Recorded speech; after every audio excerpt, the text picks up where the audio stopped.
12월 22일 월요일 새벽 우리가 함께 묵상하실 말씀은 미가서 2장 1절에서 13절 말씀인데요. 우리 1절에서 5절까지 말씀을 같이 2장 1절에서 5절 말씀을 같이 보도록 하겠습니다. 구약성경 1292면 미가서입니다. 2장 1절로 5절입니다. 그들이 침상에서 죄를 꾀하며 악을 꾸미고 날이 밝으면 그 손에 힘이 있으므로 그것을 행하는 자는 화 있을진저 밭들을 탐하여 빼앗고 집들을 탐하여 차지하니 그들이 남자와 그의 집과 사람과 그의 산업을 강탈하도다. 그러므로 여호와의 말씀에 내가 이 족속에게 재앙을 계약하나니 너희의 목이 이에서 벗어나지 못할 것이요 또한 교만하게 다니지 못할 것이라. 이는 재앙의 때임이라 하셨느니라. 그때 너희를 조롱하는 시를 지으며 슬픈 노래를 불러 이르기를 우리가 온전히 망하게 되었도다. 그가 내 백성의 산업을 옮겨 내게서 떠나게 하시며 우리 밭을 나누어 배역하는 자에게 주는도다 하시니 그러므로 여호와의 회중에서 분깃에 줄을 댈 자가 너희 중에 하나도 없으리라. 아멘. 미가서를 우리 크리스마스 시즌에 우리가 이 성탄의 시절에 묵상하게 되는데요. 우리가 어제 주일날 보았던 이 마태복음 2장에서 헤롯 왕이 묻죠. 제사장들과 서기관들을 불러서 왕으로 나실 리가 어디에게서 나시겠느냐라고 물었더니 유대 베들레헴입니다 라고 서기관들과 제사장들이 대답했습니다. 어떻게 그들이 알았는가? 미가서를 알고 있어서 그렇죠. 미가서 5장에 왕이 태어나는데 베들레헴에서 태어날 것이다 라는 예언이 이 미가서에 기록되어 있는 것입니다. 미가서는 어떤 책인가 라고 생각해 보면 우리 1장 1절부터 보면 미가라는 사람은 이런 뜻이 있습니다. 미가라고 우리나라의 말 이름에도 뜻들이 있죠. 이 미가라는 사람의 뜻은 누가 여호와와 같은가 라는 질문을 가진 그런 이름을 가진 사람입니다. 미가서가 끝날 때도 우리 여호와 같은 분이 있겠는가 라는 질문으로 미가서가 끝나게 되는데요. 미가서는 그래서 이 여러 왕들의 시대에 1장 1절에 보면 유다의 왕들 요담과 아하스와 히스기야 시대에 미가에게 말씀이 임하는데요. 모레셋 사람 미가라고 이야기합니다. 그가 살고 있던 지역이 예루살렘 밖에 있는 멀리 있는 가드 쪽에 있는 그런 동네에서 살던 사람인데요. 중요한 것은 그가 사역지가 어디였냐면 사마리아와 예루살렘입니다. 사마리아는 북이스라엘의 수도고 예루살렘은 남유다의 수도죠. 그러니까 대부분의 선지자는 북쪽에서 말씀 전하든지 남쪽에서 말씀 전하든지 했습니다. 북쪽에서 말씀을 전하던 동시대 미가와 같이 살았던 사람이 북쪽에는 호세아라는 선지자가 있었고 남쪽에는 이사야라는 선지자가 있었어요. 그러니까 미가는 북과 남의 동시에 말씀을 전한 사람인데요. 다른 사람들은 북쪽에만 남쪽에만 전했다면 남북 모두에 말씀을 전한 사람이 미가입니다. 근데 왕들 이름을 보면 유다 왕들 이야기만 하고 있죠. 요담, 아하스, 히스기야는 유다 왕들이기만 합니다. 북이스라엘 왕은 왕으로 취급도 하지 않고 있죠. 그러면서 누가 진짜 왕인가 이런 이야기를 묻습니다. 북이스라엘도 아니고 요담, 아하스, 히스기야도 훌륭한 왕이죠. 하지만 이 미가가 바라볼 때 이 북이스라엘이든 남유다든 왕이든 그 속에 있는 백성들이 다 하나님 앞에 책망을 받을 상황이다라고 이야기를 하고 그들을 구원하기 위해서는 실제로 또 다른 왕이 오셔야 된다라는 것이 미가의 이야기입니다. 그래서 우리가 구약 성경을 읽을 때 왕들의 이야기가 많이 나오죠. 열왕기, 역대기 보면 왕들의 이야기가 나오지 않습니까? 그러면서 우리는 다윗 대단하다. 솔로몬 똑똑하네. 그래서 우리 이름을 솔로몬 학원 이름 짓기도 하고요. 근데 그게 그렇게 하라고 성경이 왕들 이야기가 있는 게 아니라 왕들 봤지. 훌륭한 왕은 있지. 하지만 그런 왕들이 다윗 왕이 너희를 구원하지 못해. 다윗의 후손이 와야 된다. 이렇게 이야기를 하고요.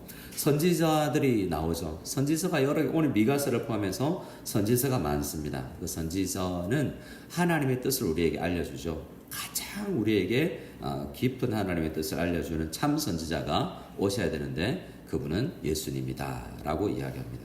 그래서 모든 성경이 예수님이 올 것을 구약 성경이 이야기하고 있고 신약 성경은 예수님 오셨다라고 이야기합니다. 왜 오셨는가? 지금 미가서를 기록할 때 당시의 사람들처럼 죄가 많고 죄악된 속에서 살아가는 사람들이 많았기 때문에 구원해 줄 분이 예수님밖에 없다. 그분이 오신다. 우리는요 오셨다라고 우리는 주님을 찬양하는 겁니다. 미가서 1장 2절에서 7절을 보면 이스라엘, 북이스라엘에 대한 이야기입니다. 북이스라엘에 대해서 이야기를 6절에 보면 1장 6절에 보면 이 5절에 보면 이는 다 야곱의 허물로 말미암음이요 이스라엘 족속의 죄로 말미암음이라. 야곱의 허물이 무엇이냐? 사마리아다. 유다의 산당, 유다가 만들어 놓은 그 문제의 핵심이 예루살렘이더라 라는 이야기를 하면서 2절에서 7절까지는 북이스라엘이 어떻게 죄를 지었느냐라고 이야기합니다. 6절에부터 특별히 이러므로 내가 사마리아를 들의 무더기 같게 하고 포도심을 동산 같게 하며 또 그 돌들을 골짜기에 쏟아내리고 그 기초를 드러내며 하나님께서 심판하신다는 이야기입니다. 북이스라엘을. 또 8절부터 보면요. 8절부터 쭉 보면 예루살렘에 대한 이야기를 하고 있습니다. 8절에 애통, 애곡이라는 단어가 많이 나오는데요. 이러므로 내가 애통하며 애곡하고 벌거벗은 몸으로 행하며 들깨같이 애곡하고 타조같이 애통하리니 엄청나게 슬픈 날이 오는데 하나님께서 남유다도 심판하실 것이기 때문입니다. 결국 어떻게 됐냐면 북이스라엘은 722년에 이 아수르에 의해서 망하게 되고 죄 때문에, 그리고 남유다는요 그들이 바벨론으로 포로로 끌려가게 되죠. 그런 죄악을 이야기하고 나서 좀 더 구체적으로 2장 오늘 본문은 구체적으로 이야기합니다. 1절 같이 한번 읽어볼까요? 1절입니다. 시작. 그들이 침상에서 죄를 꾀하며 악을 꾸미고 날이 밝으면 그 손에 힘이 있으므로 그것을 행하는 자는 화 있을진저. 보시기 바랍니다. 북이스라엘 이야기하고 남유다 이야기하면 우리가 크게 안 와닿을 수 있어요. 오늘 뉴스를 보면 예를 들어서 저기 아프리카에서 전쟁이 나서 100명이 죽었습니다. 오늘 근데 우리 외식 나가요. 여러분 베트남에서 홍수가 나서 100명이 죽었습니다. 그렇게 슬픈가 하면 그렇지 않죠? 근데 내 손가락에 가시가 박히면 엄청 아프고 슬픕니다. 내 문제로 다가와야 되는 거 아니겠어요? 미가서 읽을 때 북이스라엘 사람들 죄인이었구나, 남유다 사람들 죄인이었구나. 근데 우리는요 1절에 보면 그들이 우리 가운데 묻습니다. 어제 밤 자기 전에 침대에 누워 있으면서 내일 지을 죄를 꾀하지 않았느냐? 누가 미워 죽겠어. 내일 만나면 내가 어떻게 그를 골탕 먹이지? 뭐 이런 생각을 하고, 밤 우리는 어떤 나쁜 남자들은 내일 어떻게 아내를 속여서 다른 여자를 만나지? 뭐 이렇게 생각하는 사람이 있을까 없을까? 어떻게 우리 교회는 없네요. 예, 우리 신장로님 절대로 없습니다. 근데 내일 어떻게 꼬셔서 내가 속여서 어떤 놀지? 회사를 어떻게 해서 안 가지? 어떻게 해서 내가 회사에 피해를 주더라도 내가 더 쉬게 될까? 이런 게 우리의 머리가 어떻게 그런 악한 대로 돌아가는지요. 그래서 죄악의 역사, 고문의 역사라는 책이 있는데요. 하나님께서 우리에게 생각하는 능력을 주셨다는 거잖아요. 따갈로그 배울 수 있고 영어도 할 수 있고 우리에게 과학을 할 수 있는 그런 두뇌를 주셨습니다. 근데 그 두뇌로 어떻게 해요? 어떻게 하면 사람을 더 아프게 하지? 고문 전문가들이 그걸 고민하지 않고 돈 벌려고, 자기 살려고. 침상에서 죄를 꾀하며 악을 꾸미고 날이 밝으면 손에 또 힘이 없으면 상상만 하고 그칠 텐데 건강하네요? 건강하니까 계획했던 걸 행합니다. 그 손에 힘이 있으므로 그것을 행하는 자는 화 있을진저. 아직 간이 쌩쌩하니까 술 먹고 다니죠. 간이 쌩쌩하니까. 근데 간 아파 보면 못 하잖아요. 근데 건강도 하고 뭐 두뇌도 회전도 빨라서 어떻게든 회사나 우리 공동체 피해를 주더라도 죄를 꾀하는 존재가 우리들이라는 건데, 크고 작은 우리의 생각을 한번 생각해 보세요. 우리도 그런 죄를 계획하지 않느냐라는 말이죠. 특별히 그 시대의 사람들은 2절에 밭들을 탐하여 빼앗고 집들을 탐하여 차지하니 그들이 남자와 그의 집과 사람과 그의 산업을 강탈하도다 라고 이야기하면서 불의하게 집을 빼앗는 사람들 이야기를 하고 있습니다. 그러니까 이 사람들은 자기 것이 아닌 하나님께서 다른 사람에게 준 것도 빼앗아 가려는 그러한 불법으로 다른 사람들의 토지를 점유하고 차지하려고 계획하고 있는 사람들이죠. 우리도 그런 욕심이 있을지 모르겠습니다. 오늘 본문은 우리에게 우리의 생각과 우리의 마음이 얼마나 악한가, 특별히 돈을 향하여서 달려가는 마음이 일만하게 뿌리가 되어서 밭들을 탐하고 집들을 탐하고 탐욕이 우리에게 얼마나 있는가라고 이야기합니다. 그런 탐욕이 있는 사람들에게 3절에 하나님이 그러므로 그런 사람들, 이런 크고 작은 죄가 그게 죄가 아니라 죄의 열매들이에요. 죄인이기 때문에 이 생각도 하고 저 생각도 하고 실제로 행하고 빼앗고 차지하고 싶고 남을에게 딛고 일어서고 싶은 마음이 드는데 죄 때문인데, 그 죄를 가진 사람들에게 하나님께서 말씀하시기를 여호와의 말씀에 내가 이 족속에게 재앙을 계획하나니 너희의 목이 이에서 벗어나지 못할 것이요 또한 교만하게 다니지 못할 것이라. 이는 재앙의 때임이라 하셨느니라. 하나님 심판한다는 거죠. 하나님은 우리 교회 다니는 사람들도 죄를 우리 싫어하세요. 그냥 오늘 우리 미가서를 설명하고 있는 매일 성경 앞에 설명해 보면 아빠 미워, 엄마 미워 라고 하는 애기들이 미워라는 그 단어가 너무 쉽게 사용하는데, 하나님이 나 이거 미워한다, 이런 미움은 엄청난 미움, 죽어야 되고 지옥 가야 될 미움이라고 이야기하는 거예요. 하나님은 엄청나게 죄를 싫어하시는 거예요. 우리의 생각보다 하나님은 우리가 상상하는 것 이상으로 하나님은 죄를 미워하시는데요. 근데 미가서는 그것만 이야기하지 않습니다. 하나님은 엄청나게 죄를 미워하시는데 하나님은 엄청나게 우리를 그래도 사랑하시는 분이라는 거죠. 그래서 어쩔 수 없이 나를 너무나 사랑하는데 그러니까 너무 죄가 미워 죽는 게 아니라 죄가 걸린 병이 죄인데, 여러분 자녀가, 제가 자주 쓰는 예화가 있습니다. 우리 딸이 병에 걸리면 딸이 미워요, 병이 미워요. 그 병이 밉죠. 병을 치료해야 되잖아요. 근데 우리가 걸린 죄를 해결할 수 있는 방법이 죽어야 되는데, 사람은 엄마도 아빠도 우리 딸을 위해서 죽어줄 수가 없습니다. 그 영혼을 구원하기 위해서. 그래서 하나님 미가서에는 하나님은 우리 죄를 싫어한다, 이런 죄 저런 죄, 우리 침대에서 내일 지을 죄를 계획하고 있는 우리를 하나님 미워한다, 그 죄를. 그런데 우리 스스로 해결할 수 없다. 하나님은 그런 사람들에게 재앙을 내릴 것이다. 재앙을, 우리 3절에 그런 족속에게는 재앙을 내린다. 벗어날 수 없다라는 거죠. 그런데 그 상황에서 그 모든 재앙을 예수 그리스도께, 어린 아기로 태어났을 때는 엄마 마리아에게 귀여웠겠습니까? 근데 엄마에게는 미리 알려주죠. 이 아들이 죽을 것이다. 온 세상 사람들을 위해서. 그 마음에 묻고 어머니가 살아가지 않습니까?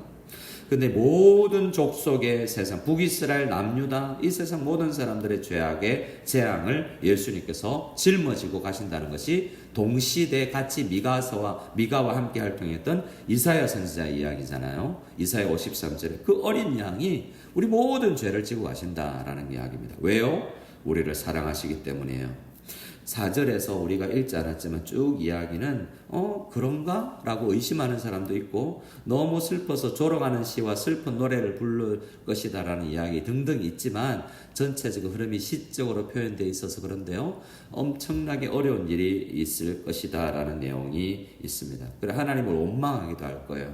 그런 내용이 6절에 있습니다. 6절 7절에 예를 들어서 그들이 말하기를 너희는 예언하지 말라, 이것은 예언할 것이 아니거늘 욕하는 말을 그치지 아니하는다 하는도다. 너희 야곱의 족수가 어찌 이르기를 여호와의 영이 성급하시다 하겠느냐, 그의 행위가 이러하시다 하겠느냐, 나의 말이 정직하게 행하는 자에게 유익하지 아니하냐. 바로 받아들이기는 힘들겠지만 하나님 이미 오래 참으셨다는 이야기고요. 하나님 왜 이리 급하시게 나를 벌하시려고 그러지? 아니야. 더 오래 참으시고 나서 이제 재앙을 내리고 심판을 하시는 것이다 라고 이야기를 합니다. 반드시 멸망할 거라고 이야기합니다. 10절 같이 한번 읽어볼까요? 10절입니다. 시작. 이것은 너희가 쉴 곳이 아니니 일어나 떠날지라. 이는 그것이 이미 더러워졌음이니라. 그런즉 반드시 멸하리니 그 멸망이 크리라. 반드시 죄인은 멸망받습니다. 그런데요, 희한하게 우리가 구원받아요. 12절에 보면 야곱아, 내가 반드시 너희 무리를 다 모으며 내가 반드시 이스라엘의 남은 자를 모으고 그들을 한 처소에 두기를 보스라의 양떼같이 하며 초장의 양떼같이 하리니 사람들이 크게 떠들 것이며 라고 이야기하고 있습니다. 그리고 이 12절에는 다 흩어지고 멸망받고 바벨론 포로로 끌려가고 아수르에 망할 텐데, 그러나 그 속에서 구원받을 자가 있는데 그 구원받을 자를 이 미가서에는 남은 자라고 이야기합니다. 그래서 우리의 기도 제목은 하나님, 우리가 남은 자 속에 속할 수 있도록 도와주십시오. 그래 남은 자가 되게 해주셔서 감사합니다라는 그러한 기도를 드려야 될 것입니다. 근데 이렇게 모으시는 분이 누구냐? 왕이에요. 이렇게 우리를 야곱아, 내가 반드시 너희 무리를 다 모아줄 거야. KUC의 만일 한인학 교회를 통해서 내가 모아줄 거야. 너희 어머니를 통해서, 친구를 통해서 불러줄 것이고 내가 너희를 그렇게 불러 모아서 교회로 만들고 구원해 줄 것이다. 근데 그런 왕이 오시려야 되는데 그 왕이 한 여자를 통해서 태어날 것이고 베들레헴에서 태어날 것이다 라고 말하는 것이 오늘 말씀인 것입니다. 13절에 길을 여는 자가 그들 앞에 올라가고 그들은 길을 열어 성문에 이르러서는 그리로 나아갈 것이며 그들의 왕이 앞서가며 여호와께서는 선두로 가시리라. 앞서가는 왕이 누구냐? 오실 왕이 예수 그리스도다라고 미가서는 이야기하는 거예요. 우리에게는 이 왕이 필요합니다. 당시에 있었던 많은 왕들이 있죠. 훌륭한 왕들, 요담, 아하스, 히스기야 시대에 여러 왕들이 있었지만 그 왕들 못한다는 거예요. 그 왕들은 청계천을 바꿀 수도 있고 어떻게 큰 일, 프로젝트를 할 수도 있지만 정치, 문화를 좀 바꿀 수 있지만 우리를 구원하지 못합니다. 앞서 나가고 우리가 따라가야 될 왕은 그들이 아니다라는 것이 미가서가 예언한 것이고 그분이 왕으로 오셨습니다. 그 왕으로 오신 예수 그리스도를 찬양하고 하나님 앞에 감사하며 우리가 이 성탄의 시절을 보낼 수 있는 우리 모두가 될 수 있기를 간절히 소원합니다. 아멘.